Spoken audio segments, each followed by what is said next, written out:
નમો ઓરિયંતાણમ નમો સિદ્ધાણમ નમો આર્યાણમ નમો વજ્જાણમ નમો લોહ્ય ત્રિકાળવર્તી સવસામ મંગલમ ભગવાન વીરો મંગલમ ગૌતમો ગળી મંગલમ કુંદકુંદાર્યો જૈન ધર્મોસ્તુ મંગલ સર્વ મંગલ્યમ માંગલ્યમ સર્વ કલ્યાણકારકમ પ્રધાનમ સર્વ ધર્માણમ જૈનમ જયતુ શાસનમ ઓમકાર બિંદુ સંયુક્તમ નિત્યમ ધ્યાયંતી યોગિન કામદમ મોક્ષદમ ચૈવ ઓમકારાય નમો નમઃ નમઃ સમય સારાય સ્વાનુભૂત્યા ચકાસ્તે ચિત સ્વભાવાય ભાવાય સર્વભાવાંતર્છિતે અજ્ઞાનતિમિરાંધાનામ જ્ઞાનાજન શલાકયા ચક્ષુરુન્મિલિતમ્યનમ તસ્મે શ્રી ગુરુવે નમઃ આત્મા જ્ઞાનમ સ્વયં જ્ઞાનમ જ્ઞાનાદન્યત કરોતિ કિમ પરભાવસ્ય કર્તાત્મા મોહયમ વ્યવહારિણમ મંગલમય મંગલકરણ વીતરાગ વિજ્ઞાન નમુતાઈ જાતે ભય હરિયંતાદિ મહાન ઓમ નમઃ સિદ્ધેભ્ય નમઃ સિદ્ધેભ્ય નમઃ સિદ્ધેભ્ય. મહાવીર પરમાત્માના શાસનમાં કુંકુન આચાર્ય ભગવાનની આમનાઈમાં અમૃતચંદ્ર આચાર્ય ભગવાનની પરંપરામાં પરમ કૃપાળુ પરમ પૂજ્ય પરમ ઉપકારી શાસન ઉદ્ધારક જિનેન્દ્ર શાસનના ભરત ક્ષેત્રમાં જયઘોષ કરનાર મહાવીર પરમાત્માના શાસનને પુનઃ ધોરી માર્ગ પર પ્રવાહિત કરનાર પરમ કૃપાળુ પૂજ્ય ગુરુદેવ શ્રીના મંગલ યોગે તેમની છત્રછાયામાં લાખો જીવોની હારમાળા જે તૈયાર થઈ એટલે કે પૂજ્ય ગુરુદેવ શ્રીના લાખો સંતાનોમાં તેમના જ્યેષ્ઠ પુત્ર તરીકે કહી શકાય એવા આદરણીય પૂજ્ય લાલચંદભાઈના આજના સમાધિ દિને એ વિચાર કરવા યોગ્ય છે કે એ પુરુષે પૂજ્ય ગુરુદેવ શ્રીના શાસનમાં રહીને પૂજ્ય ગુરુદેવ શ્રીના તત્વજ્ઞાનનો જે રીતે પ્રચાર પ્રસાર કર્યો તે ભરત ક્ષેત્રની એક અવિરલ ઘટના છે.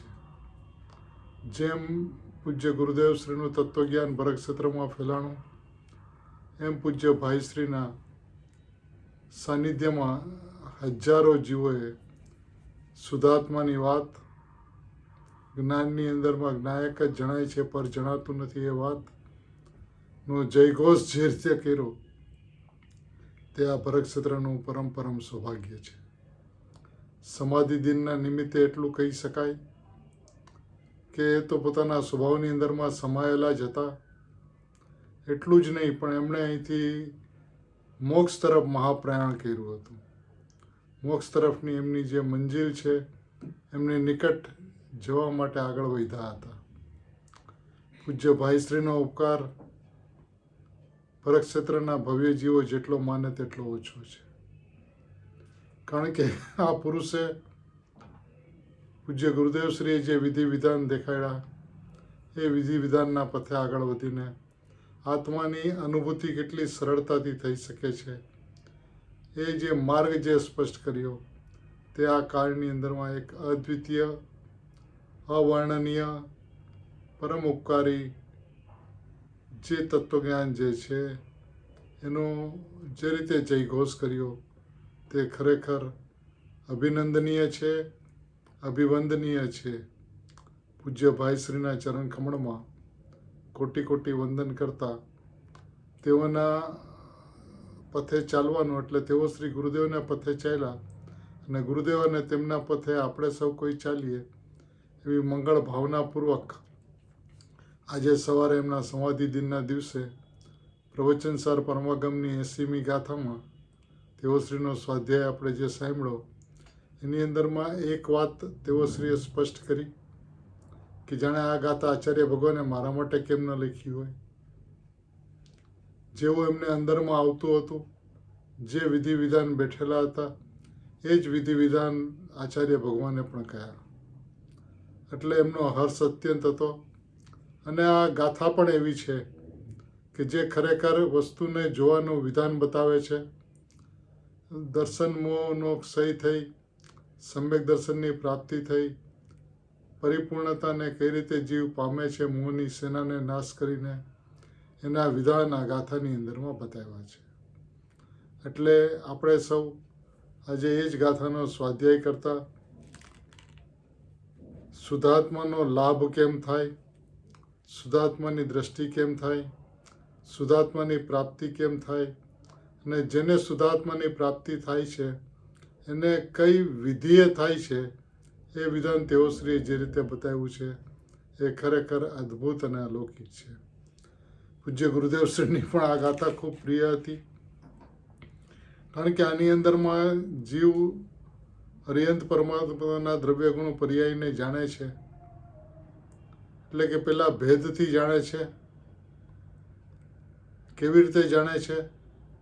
એના ભેદથી અરિયંત પરમાત્માના દ્રવ્ય ગુણ પર્યાયને જાણતા પોતાના આત્માને જાણે છે, જેનાથી મોક્ષ સહીને પામે છે.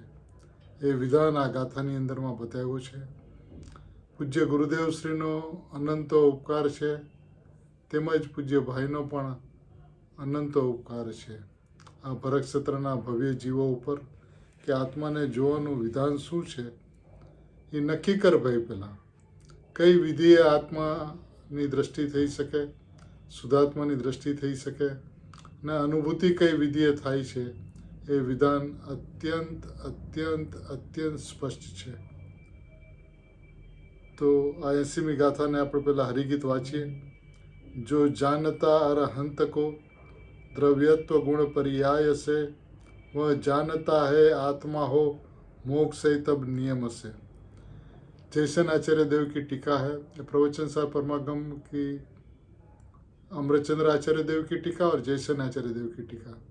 अब भाई ने पूज्य आज जो सुबह में स्वाध्याय लिया था, जैसन आचार्य देव की टीका का लेकर फिर अमृतचंद्र आचार्य देव की टीका ली थी.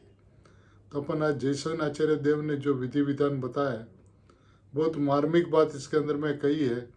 अपन इस बात को सुने, समझे, विचारे और इस मार्ग पे आगे बढ़े. प्रभु मार्ग છે ને એ ખૂબ સહેલો છે, ખૂબ સરળ છે. એક વખત વાતની પકડ આવી જોઈએ, અને જેને વાતની પકડ આવે છે એને શુદ્ધાત્મા હથેળીમાં દેખાય છે. જેમ આમળું હોય અને સ્પષ્ટ દેખાય તે શુદ્ધાત્મા સ્પષ્ટ દેખાય. એની વિધિ શું છે, એ કયા સ્ટેજમાંથી પસાર થઈને શુદ્ધાત્મા સુધી પહોંચે છે. પહેલાં સવિકલ્પ અવસ્થા, પછી પર્યાયને દ્રવ્યની અંદરમાં જોડવું, પછી આત્માની અનુભૂતિ થવી, એટલે નિર્વિકલ્પ અનુભૂતિ થવી. એ વિધાન જે બતાવ્યું છે એ અદ્ભુત, અલૌકિક, અને દરેક મુમુક્ષુએ આ વાત અત્યંત સ્પષ્ટતાથી, સૂક્ષ્મતાથી સમજવા જેવી છે. જો પેલાનો ગાથાર્થ કે છે, જે અનંતના દ્રવ્યરૂપથી, ગુણરૂપથી અને પર્યાયરૂપથી જાણે છે, એ આત્માને જાણે છે, અને એમનો મોહ નિશ્ચયથી નષ્ટ થાય છે. જે અનંતના દ્રવ્યરૂપે, ગુણરૂપે અને પર્યાયરૂપે અનંત પરમાત્માને જાણે છે, તે પોતાના આત્માને જાણે છે, જેને જાણતા નિયમથી મોક્ષ થાય છે. એટલે જે અનંતના દ્રવ્ય ગુણ પર્યાયને જાણે તે પોતાના આત્માને જાણે છે, અને આત્માને જાણતા દર્શન મોહ નિયમથી નષ્ટ થાય છે, સમાપ્ત થાય છે, અને શુદ્ધાત્માના દર્શન થાય છે.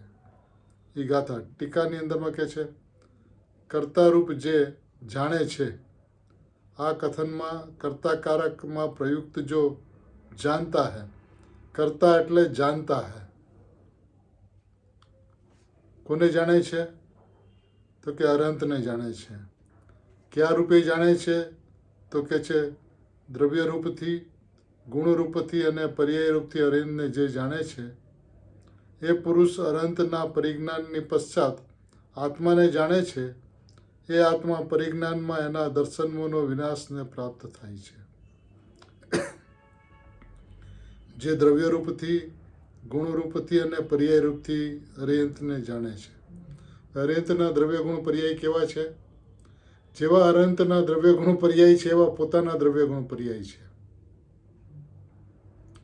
દ્રવ્ય અરિયંત પરમાત્માનો પૂર્ણ શુદ્ધ, મારા દ્રવ્ય પણ પૂર્ણ શુદ્ધ. અરિયંત પરમાત્માના ગુણો પૂર્ણ શુદ્ધ, તો મારા ગુણો પણ પૂર્ણ શુદ્ધ. અરિયંત પર્યાય ભગવાનની પર્યાયની અંદરમાં ચેતના એટલે જાણવું જાણવું જાણવું જાણવું જાણવું જાણવું થાય છે. એમ મારી પર્યાયની અંદરમાં પણ ચેતનામાં જાણવું જાણવું જાણવું થાય છે. હરિયંત પરમાત્માના પરિણામની અંદરમાં રાગ દ્વેષ નથી, મારા પરિણામની અંદરમાં પણ રાગ દ્વેષ નથી થતા. એમના ઉપયોગની અંદરમાં પણ જ્ઞાયક જણાય છે, મારા ઉપયોગની અંદરમાં પણ જ્ઞાયક જણાય છે. પ્રભુ આ હૃદય છે આચાર્ય ભગવાનનું, ને આ હૃદય જેને સમજાય છે એને એ વાત સ્પષ્ટપણે સમજાય છે. જે સમયસારમાં કદમ કદમ ઉપર અમૃતચંદ્ર આચાર્ય ભગવાને કીધું કે રાગ દ્વેષના પરિણામ છે, એ પૂતગલના પરિણામ છે, એ પૂતગલમાં થાય છે, એ અચેતન છે, જળ છે, જીવ છે, જીવમાં નથી થતા. જીવમાં તો જ્ઞાન થાય છે. આત્માનો સ્વભાવ જ્ઞાન છે અને જ્ઞાનનો સ્વભાવ આત્માને જાણવું તે છે. આત્માનો સ્વભાવ જ્ઞાન અને જ્ઞાનનો સ્વભાવ આત્માને જાણવું તે. જો હવે અહીંયા હરિયંત પરમાત્માને દ્રવ્ય રૂપથી, ગુણરૂપથી અને પર્યાય રૂપથી જાણે છે. એટલે પેલા ભેદથી જાણે છે. ભાઈના હરિયંત પરમાત્માના દ્રવ્ય, હરિયંત પરમાત્માના ગુણ અને હરિયંત પરમાત્માની પર્યાય જેવી છે તેવા મારા દ્રવ્ય, મારા ગુણ અને મારી પર્યાય છે. આ સરખામણી કરે છે. જે સરખામણી કરે છે ને એની દ્રષ્ટિ દ્રવ્ય ઉપર જાય છે, અને જેની દ્રષ્ટિ દ્રવ્ય ઉપર જાય છે ને આત્માની અનુભૂતિ થાય છે. કેવી રીતે થાય છે, શું કરતા થાય છે, કઈ વિધિથી થાય છે, એની ચર્ચા આચાર્ય ભગવાને અહીંયા સ્પષ્ટ કરી છે. અમૃતચંદ્ર આચાર્ય ભગવાને પણ આ વિષયને ખૂબ સુંદર તરીકે લીધો છે. ગુરુદેવના પ્રવચન પણ આની ઉપર અદ્ભુત છે. આપણે વસ્તુની વ્યવસ્થાને સમજીએ. એ કેવી રીતે શું જાણે છે, તો કે કેવળ જ્ઞાન આદિ વિશેષ ગુણ હરિયંત પરમાત્માની અંદરમાં કેવળ એટલે માત્ર જ્ઞાન આદિ વિશેષ ગુણ. વિશેષ ગુણ એટલે અસાધારણ ગુણ. જ્ઞાન દર્શન છે એ આત્માના અસાધારણ ગુણ છે, જે ગુણ બીજા દ્રવ્યોની અંદરમાં હોતા નથી, માટે એને વિશેષ ગુણ કીધું, અસાધારણ ગુણ કીધું. અને અસ્તિત્વ આદિ સામાન્ય ગુણ, અસ્તિત્વ, વસ્તુત્વ ઇત્યાદિ છે એ સામાન્ય ગુણ છે, જે બધા દ્રવ્યની અંદરમાં મળે છે, બધા દ્રવ્યની અંદરમાં જોવામાં આવે છે. એટલે ગુણના બે પ્રકાર લીધા, એક અસાધારણ ગુણ અને એક સામાન્ય ગુણ, એક વિશેષ ગુણ અને એક સામાન્ય ગુણ. જ્ઞાન આદિ વિશેષ ગુણ અને અસ્તિત્વ આદિ સામાન્ય ગુણ, ગુણના બે પ્રકાર. હવે પર્યાયના બે પ્રકાર લેશે. હરિયંત પરમાત્માને પરમ ઔદારિક શરીર આકાર રૂપ જે આત્માના પ્રદેશોનો આકાર જે છે એ વ્યંજન પર્યાય. હરિયંત પરમાત્માને પરમ ઔદારિક શરીર છે. અહીંયા ઔદારિક શરીર છે, હરિયંત પરમાત્માને પરમ ઔદારિક શરીર છે.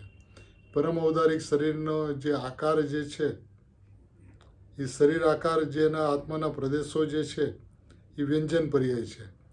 અને અગુરુ લઘુ ગુણની જે સટ વૃદ્ધિ હાનિરૂપ જે પ્રતિ સમય થવાવાળી અર્થ પર્યાય.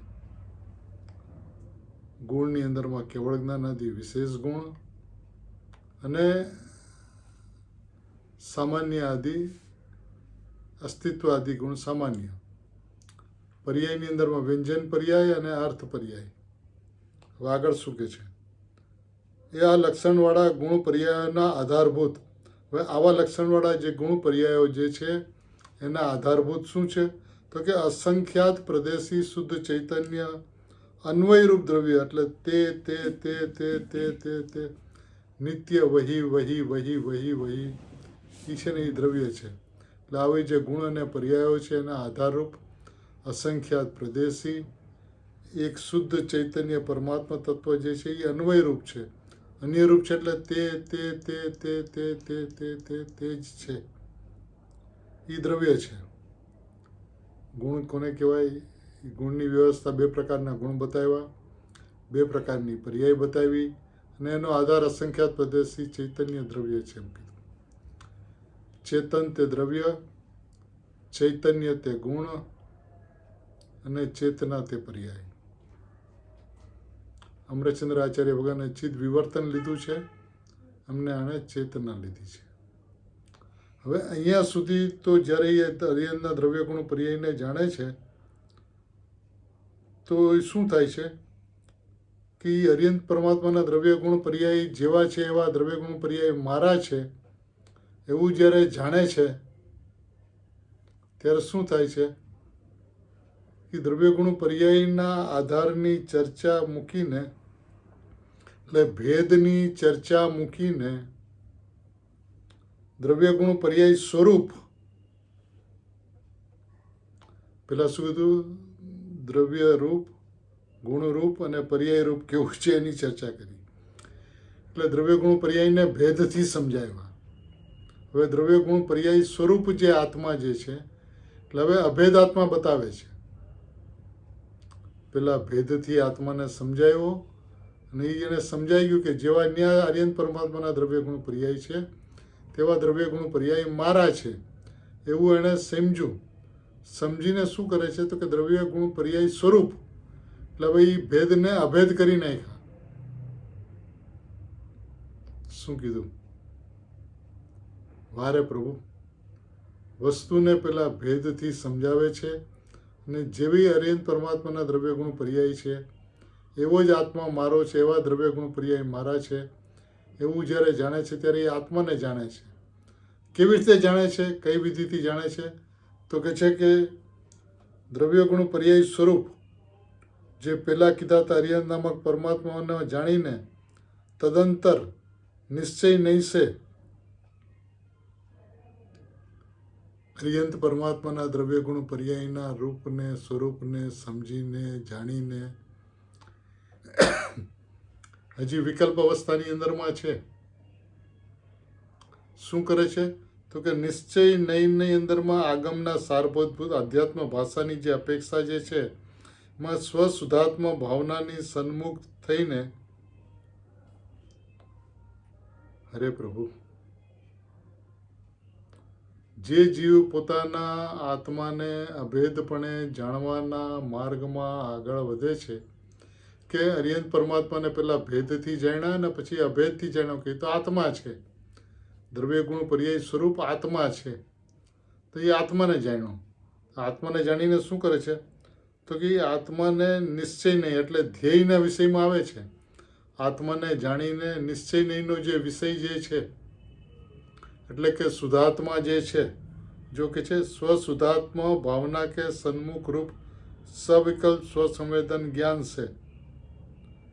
જ્યારે નિશ્ચયનીના પક્ષમાં આવે છે, જીવ જ્યારે નિશ્ચયનીના પક્ષમાં આવે છે એટલે કે વિકલ્પ અવસ્થાની અંદરમાં, સવિકલ્પ અવસ્થાની અંદરમાં વસ્તુ જેવી છે એવી જાણીને, વસ્તુ જેવી છે એવી સમજીને, વસ્તુ જેવી છે એવી માનીને એનો વિચાર કરે છે. વિચાર કરે છે એટલે શું છે કે શુદ્ધ નિશ્ચયનીના પક્ષની અંદરમાં, આગમની અંદરમાં જે અધ્યાત્મ ભાષાની અપેક્ષાથી જો કહેવામાં આવે તો સ્વશુદ્ધાત્મા, સ્વશુદ્ધાત્મા છે ને એ ધ્યેય સ્વરૂપ છે. હવે દ્રવ્ય ગુણ પર્યાયની ચર્ચા નથી. સ્વશુદ્ધાત્મા કહેતા દ્રવ્ય ભગવાન આત્મા, શુદ્ધાત્મા, પરમ પારણામિક ભાવ, પંચમ ભાવ, દ્રષ્ટિનો વિષય, શુદ્ધ નયનનો જે વિષય જે છે શુદ્ધાત્મા, એની ભાવનાની સન્મુખ રૂપ, કોની ભાવના? દ્રવ્ય ગુણ પર્યાય સ્વરૂપ આત્મામાંથી નિશ્ચય કાઢીને, પ્રમાણમાંથી નિશ્ચય કાઢીને સ્વશુદ્ધાત્મા ભાવના સન્મુખ, સ્વશુદ્ધાત્માની ભાવનાની સન્મુખ થઈને, હજી ભાવનાની સન્મુખ છે, સ્વશુદ્ધાત્માની તરફ એમને ઉપયોગ લઈ જવાનો પ્રયત્ન ચાલુ થયો છે. તો શું થાય છે તો કહે છે કે સવિકલ્પ સ્વસંવેદન જ્ઞાનથી જેવું પોતાનું સ્વરૂપ છે એનું સવિકલ્પ એટલે વિકલ્પ અવસ્થાની અંદરમાં સ્વસંવેદન જ્ઞાન થાય છે. આ શું? સવિકલ્પ અવસ્થાની અંદરમાં સ્વસંવેદન જ્ઞાન, અનુભૂતિની અંદરમાં નિર્વિકલ્પ સ્વસંવેદન જ્ઞાન હોય છે. પણ જ્યારે ભાવના સ્વશુદ્ધાત્મા તરફની થાય છે, અભિપ્રાયની અંદરમાં સ્વશુદ્ધાત્મા આવે છે, દ્રષ્ટિની અંદરમાં સ્વશુદ્ધાત્મા આવે છે, એનો અર્થ એમ થયો છે કે વિકલ્પ અવસ્થાની અંદરમાં 5 ઇન્દ્રિયો તરફથી મન પાછું વળી ગયું છે. 5 ઇન્દ્રિયો તરફનું વલણ મટી ગયું છે, લક્ષ છૂટી ગયું છે, મન રહી ગયું છે વિકલ્પ છે, ધ્યેયના પક્ષમાં આવ્યો છે, દ્રષ્ટિનો વિષયની તરફ દ્રષ્ટિ જાય છે, પણ હજી ધ્યેયપૂર્વક જ્ઞેય નથી થયું. એટલે કે ધ્યેયમાં આવ્યો છે પણ ધ્યાતા નથી થયો. પૂજ્ય ભાઈએ સવારના એમ એનું સ્પષ્ટીકરણ કર્યું કે જ્ઞેય એને સમજાણું છે પણ જ્ઞાતા નથી થયો. તો શું છે સવિકલ્પ સ્વસંવેદન? શું છે એ? તો કે પ્રભુ સવિકલ્પ સ્વસંવેદન એક એવી અવસ્થા છે જ્યારે 5 ઇન્દ્રિયના વિષયોનું લક્ષ છૂટી જાય છે, મન રહી જાય છે, એક શુદ્ધાત્માનું લક્ષ હોય છે, વિકલ્પવાળી અવસ્થા ચાલુ છે, ત્યારે એને હું પરમાત્મા, હું પરમાત્મા, હું પરમાત્મા એવી દ્રષ્ટિ જ્યારે અંતરંગની અંદરમાં વિકલ્પ અવસ્થાની અંદરમાં ચાલતી હોય છે, ત્યારે એને આત્મા જેવો છે ને એવો ભાસી જાય છે. અરે પ્રભુ, આ વાત ક્યાંથી લાવ્યા?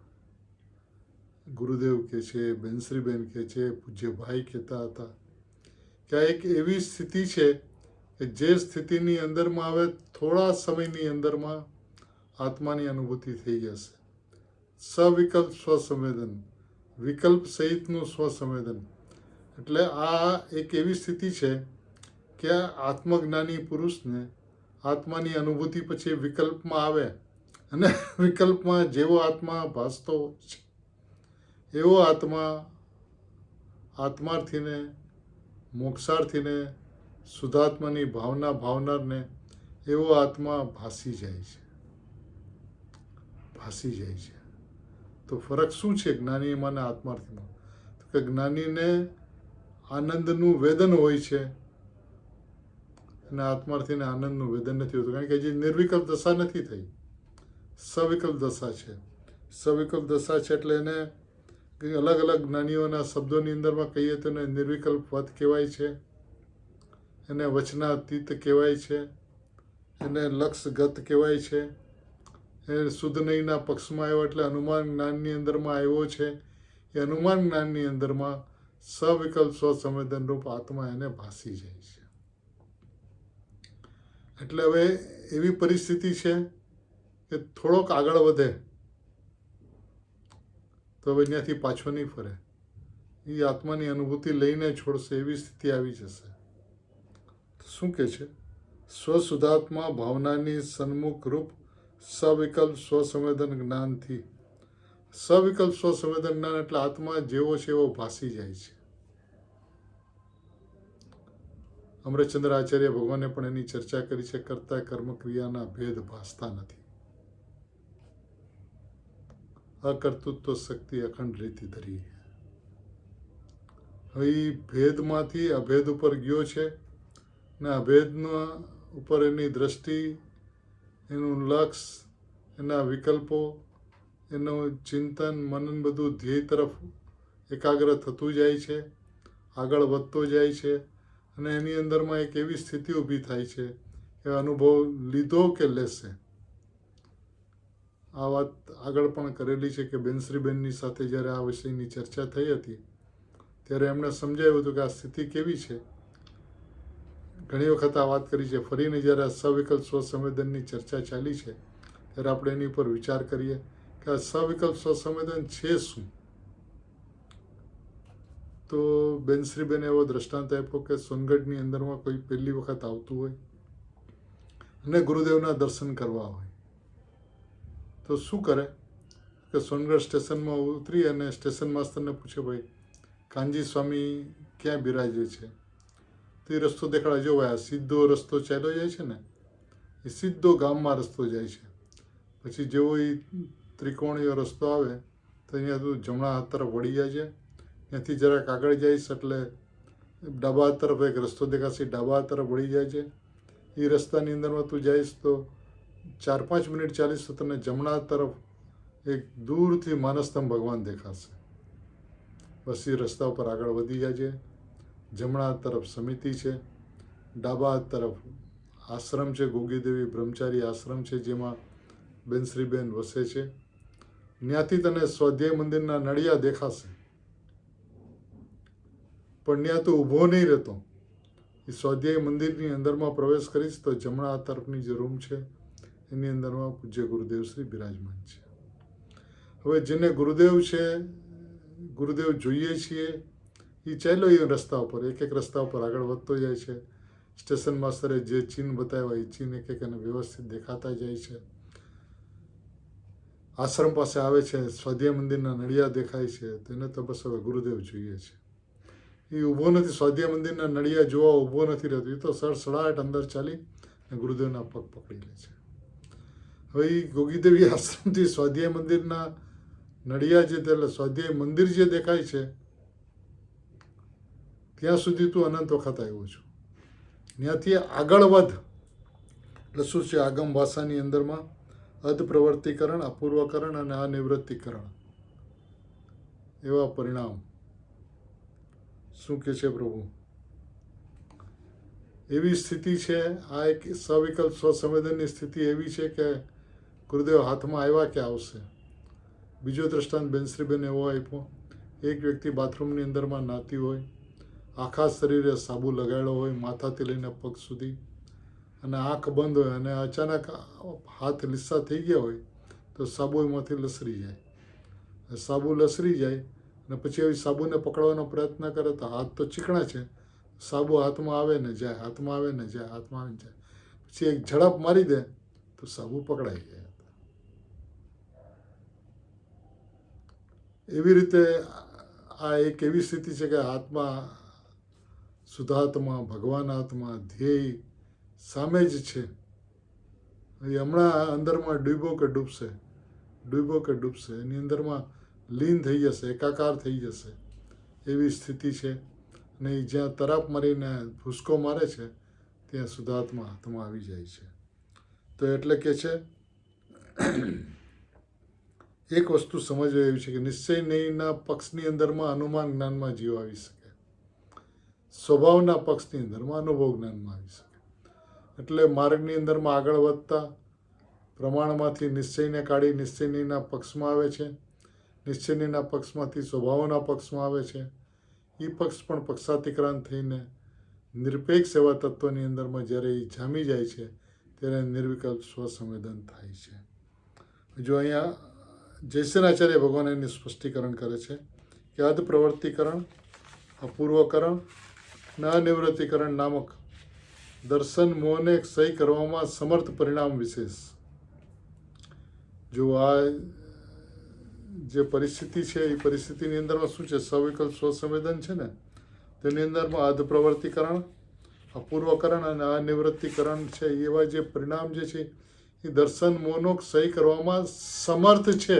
પછી દર્શન મોહ ક્ષય થયો નથી, નષ્ટ થયો નથી અને સમર્થ છે.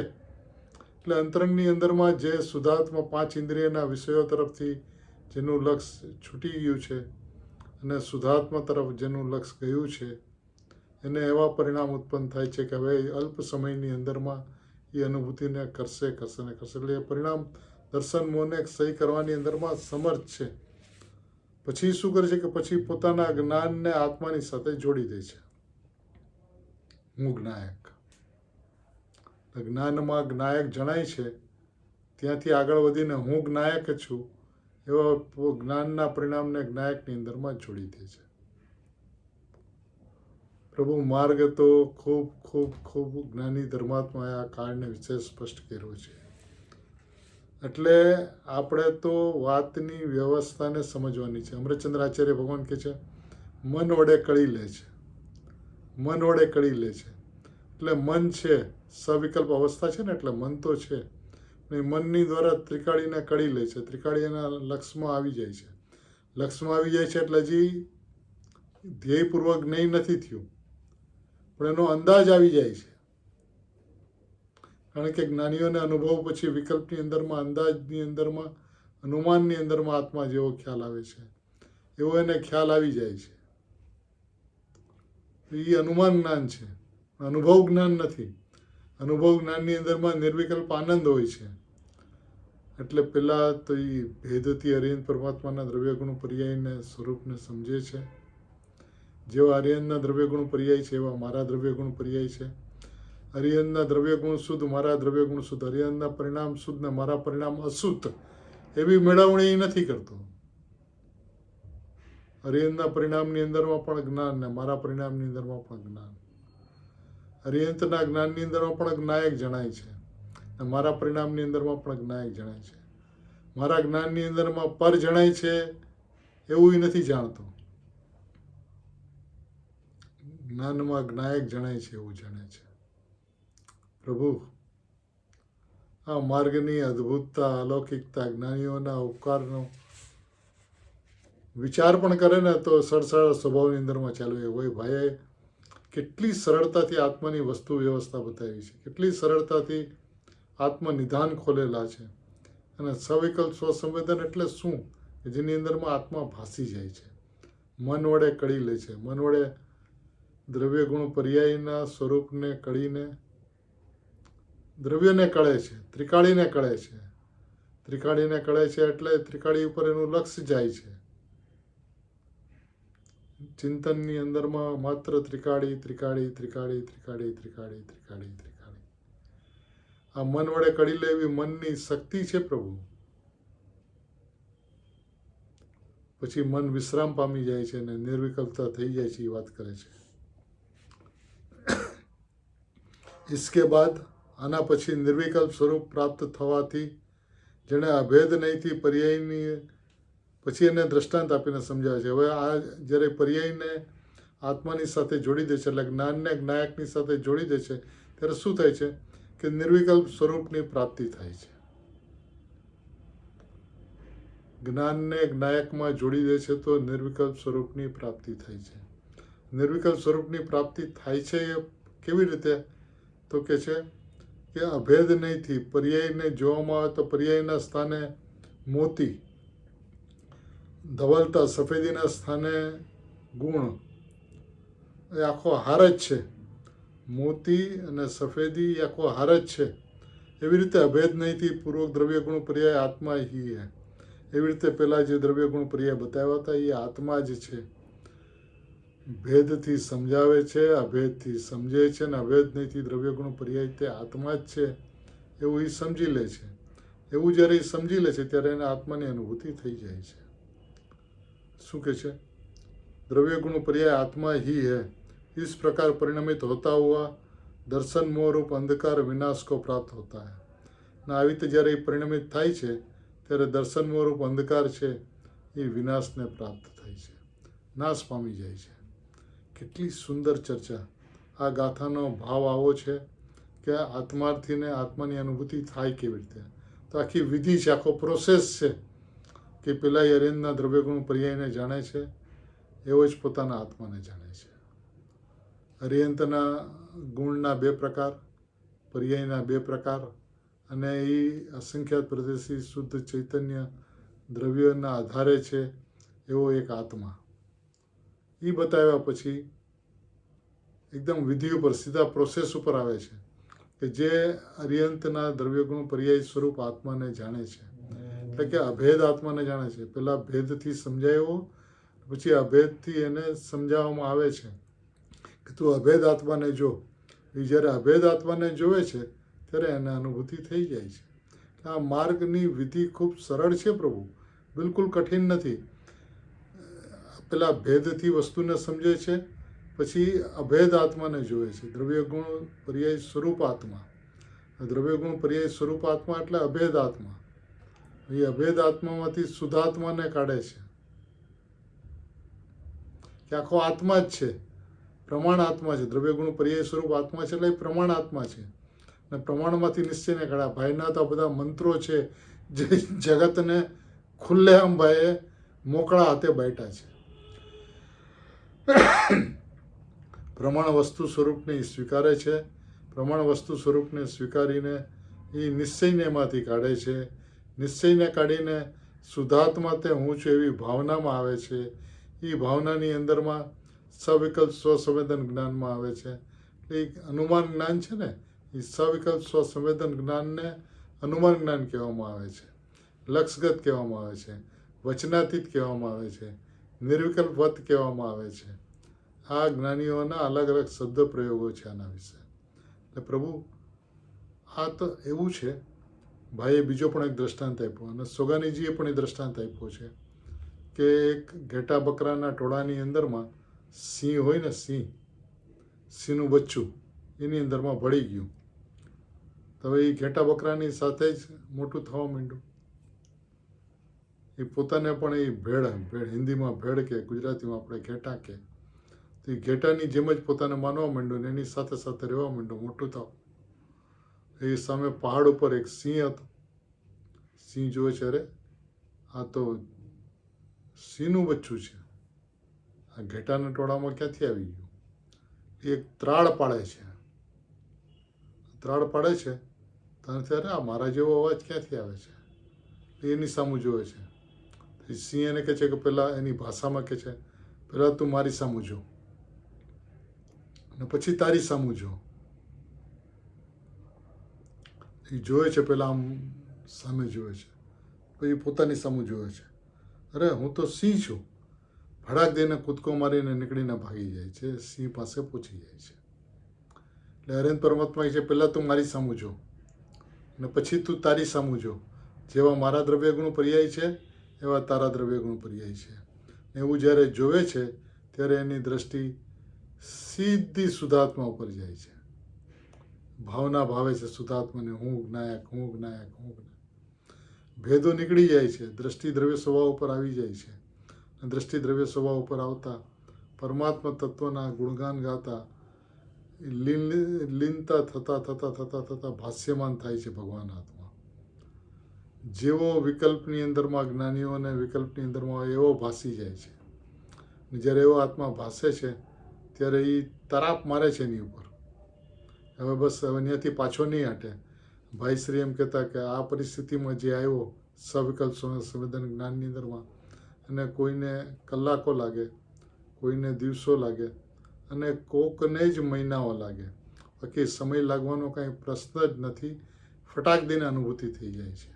પણ આ પ્રોસેસ છે. એટલે ઘણા ગુરુદેવને લક્ષ કરીને ચાલતા હોય તો એને સ્વાધ્યાય મંદિરના નળિયા દેખાય તો એને ઊભો ન રહે. પણ એ પ્રોસેસમાંથી ગોગીદેવી આશ્રમ પાસેથી તો પસાર થવું જ પડે. એવી રીતે જે પણ નિર્વિકલ્પ સ્વ સંવેદનમાં જાય છે એ સવિકલ્પ સ્વ સંવેદનથી પસાર તો થાય છે, પણ કોઈ જીવ ઊભા ન રહે અને સડસડાટ આગળ વધી જાય. અને કોઈ જીવ હસકારો કરીને બેસી જાય તેને પરિણામની યોગ્યતા. હવે આ જે પરિસ્થિતિ જે છે એ એને ભેદથી વસ્તુને સમજીને અભેદ ઉપર આવે છે. એટલે ભેદ એને ભાસતા નથી, એને અભેદ વસ્તુ ભાસે છે.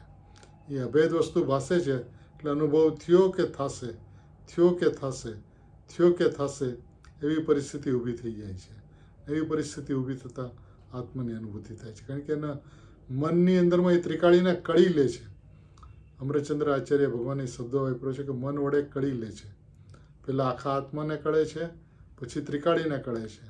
અને ત્રિકાળીને કળે છે એટલે એ ત્રિકાળીની સામે ઊભો રહીને, ધ્યેયની સામે ઊભો રહીને હું જ્ઞાયક પરમાત્મા, હું જ્ઞાયક પરમાત્મા, હું જ્ઞાયક પરમાત્મા, એવી સ્વભાવની ઉપર લીનતા થતાં, સ્વભાવ ઉપર બેસી જતા, ધ્યેય ઉપર બેસી જતા ધ્યાન અને ધ્યેયનો ભેદ મટીને ધ્યાતા થઈ જાય છે. અને એ આત્મા આખો પ્રમાણભૂત આત્મા અનુભૂતિમાં આવી જાય છે. તો એ ધ્યેયપૂર્વક જ્ઞેય થઈ જાય છે. સમય એક છે, આખો આત્મા જ અનુભૂતિમાં આવે છે. આ અનુભૂતિ બહુ જ સરળ છે, બહુ જ સ્વાભાવિક છે અને સરળતાથી પ્રાપ્ત થઈ એવું છે. એટલે એની અંદરમાં એક વાત ખૂબ જ શાંતિથી સમજવા જેવી છે કે મારા પર્યાયની અંદરમાં જ્ઞાન થાય છે, રાગ નથી થતો. આ વાત મુદ્દાની છે. હરિયન પરમાત્માના પરિણામની અંદરમાં પણ જ્ઞાન થાય છે અને મારા પરિણામની અંદરમાં પણ જ્ઞાન થાય છે. આ વાત જેને ખ્યાલમાં આવે છે એને રાગ પૂતગલના પરિણામ દેખાય. કારણ કે 100% પૂતગલના પરિણામ છે, નિયમથી પૂતગલના પરિણામ છે. અને નિયમથી પૂતગલના પરિણામ હોવાથી આત્માની અંદરમાં થતા નથી. આત્માના પરિણામની અંદરમાં જ્ઞાયક જણાય છે અને જ્ઞાયક જણાય છે. એમ આવતા પર તરફથી દ્રષ્ટિ હટે છે, જ્ઞાયક તરફ દ્રષ્ટિ આવે છે અને હું જ્ઞાયક છું એવું લક્ષ થતાં અનુભૂતિ થઈ જાય છે. સવિકલ્પ સંવેદન જ્ઞાનથી એ જે પરિણામની અંદરમાં દર્શન મોહને ક્ષય કરવાને સમર્થ પરિણામનો જે જન્મ થયો હતો એ પરિણામને જ્ઞાનની અંદરમાં, જ્ઞાનને જ્ઞાયકની અંદરમાં જોડતા અનુભૂતિ થાય છે. અને એ જે અનુભૂતિ થાય છે એ સમ્યક દર્શન છે, સમ્યક જ્ઞાન છે, સમ્યક ચારિત્ર છે. નિર્વિકલ્પ આનંદ છે, આત્માની અનુભૂતિ છે, એ મોક્ષ માર્ગ છે. અને એ મોક્ષ માર્ગની અંદરમાં આગળ વધતા પરિપૂર્ણતાને એ પ્રાપ્ત થાય છે. એટલે અત્યારે એણે દર્શન મોહને ક્ષય કર્યો અને પછી સ્વરૂપની અંદરમાં વારંવાર લીનતા કરતા મોહની સેનાને, દર્શન મોહ એટલે મોહના સેનાપતિને તો એણે જીતી લીધો, એની સેનાને પણ એ જીતી લે છે અને સેનાને જીતીને પરિપૂર્ણતાને પામે છે. આવી એક અદ્ભુત વિધિ, અદ્ભુત એવી 80મી ગાથા પ્રવચનસાર પરમાગમ જયસેનાચાર્ય દેવની ટીકાની અંદરમાં જે સવિકલ્પ સ્વસંવેદનની વાત લખી છે એ વિશેષ છે, અદ્ભુત છે. આવો રેફરન્સ પૂજ્ય ભાઈશ્રી પણ એમ કહેતા કે આવો રેફરન્સ બીજી કોઈ જગ્યાએ નથી, જેની અંદરમાં એને આખો પ્રોસેસ બતાવ્યો. સવિકલ્પ સ્વસંવેદન જ્ઞાનમાં આવ્યો એટલે પ્રોસેસ અંદરમાં ચાલુ થઈ ગયો, ધ્યેય તરફ આગળ વધવા માંડ્યો, શુદ્ધનીના પક્ષમાં આવ્યો, શુદ્ધાત્માની ભાવનાની સ્વરૂપમાં આગળ વધતો જાય છે અને આગળ વધતા અલ્પ સમયની અંદરમાં દર્શન મોહને ક્ષય કરી, આત્માની અનુભૂતિ કરી, નિર્વિકલ્પતાને પ્રાપ્ત કરી પરિપૂર્ણતા તરફ આગળ વધે છે.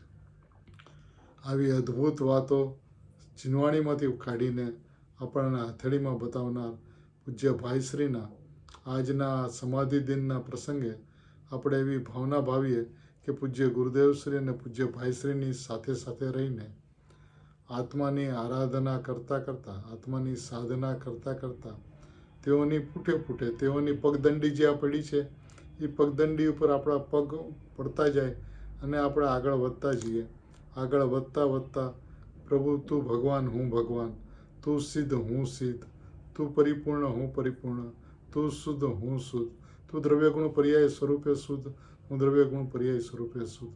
એવી અભેદ વસ્તુની વ્યવસ્થાને જાણીને સમજીને બસ દ્રવ્યગુણ પર્યાય સ્વરૂપ તે આત્મા જ છે એવી અનુભૂતિ સહજ માત્રની અંદરમાં સૌ કોઈને થઈ શકે એમ છે.